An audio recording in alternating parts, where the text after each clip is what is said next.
Stacey Dusing. I'm the Sykes Family Chair of Pediatric Physical Therapy, Health, and Human Development here at the University of Southern California Division of Biokinesiology and Physical Therapy. As a practicing clinician for many, many years and board certified in pediatric physical therapy, I worked with many families over the years who asked a lot of questions about the outcomes of their infants. Working in the neonatal intensive care unit, you often work with families who have lots of questions about when do they need to start therapy with their child who they've been told is at high risk of having a disability. Families want to know which intervention is most effective for their child. There are many alternative interventions that don't have evidence behind them, and parents are confused about which interventions to start and when. They also want to know the consequences of waiting. If they're overwhelmed with the constant stress in their life, as with a very young infant, they may want to delay intervention until they identify if their child will in fact have a delay. What are the consequences of that delay in intervention? We really don't know the answer to that. I've been very fortunate to work with an outstanding team over the last several years to work on developing international guidelines for clinical practice in working with children who have cerebral palsy or at high risk of cerebral palsy. This systematic review really goes over in detail all the areas of early intervention that can be provided for children from birth to 2 years of age, and has identified the gaps in the literature, as well as the areas where we do know that we can make a difference by providing intervention early. With a strong interest in the neonatal intensive care unit, I've been very interested in looking at the efficacy of interventions that we can start early in the child's life, as well as when the timing of that intervention should begin.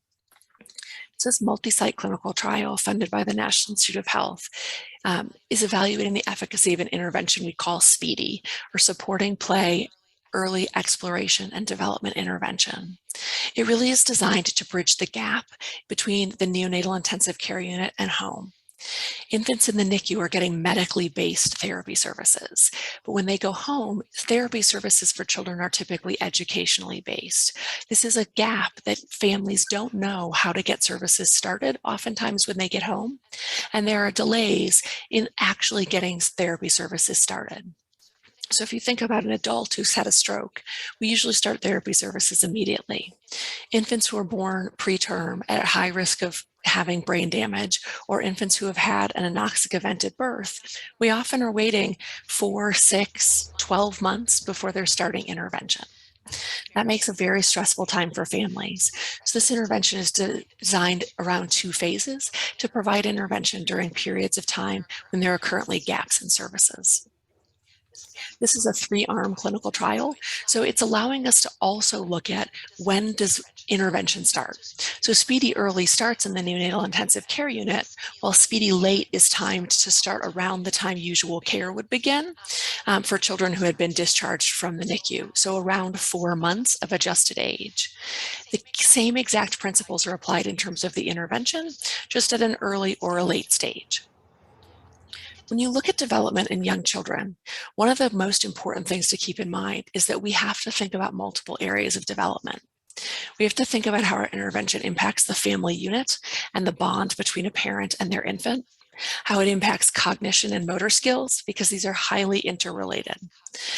And our newer research is looking at the impact on neuroplasticity. If we're providing intervention at a very early age, can we in fact impact the development of and the connectivity of the cortical structures?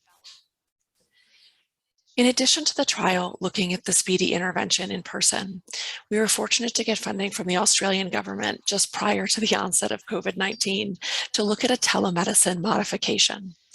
This is a modification that includes an additional component of mental health, looking at the impact of providing a hybrid type model where intervention in the neonatal intensive care unit starts in person and then bridges to a telemedicine model to provide support for infants born very preterm and their families through the first 12 months of life.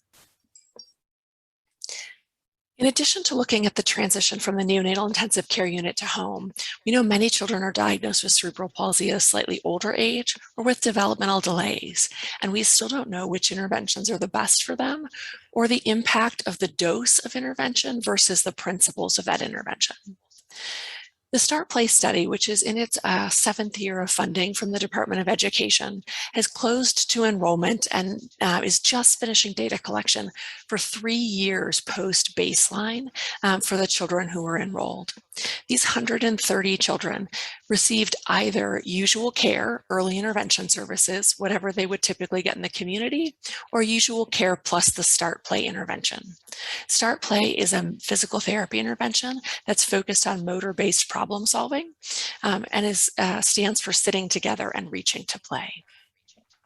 The results of this intervention trial highlighted that providing intervention that advances motor and cognitive skills simultaneously did result in improvements in motor and cognitive skills for children who had moderate to severe disabilities. However, it wasn't dose matched. Everybody in the Start Play group got more intervention than the kids in the usual care group.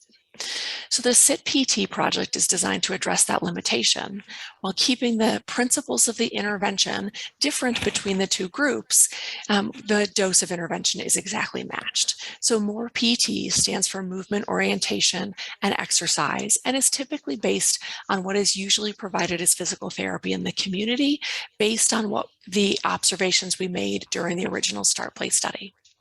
And this is being compared against the Start Play motor-based problem-solving intervention, again, in a multi-site clinical trial.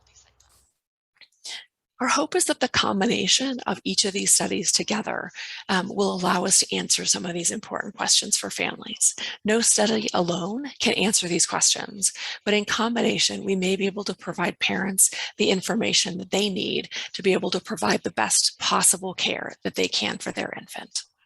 Thank you so much.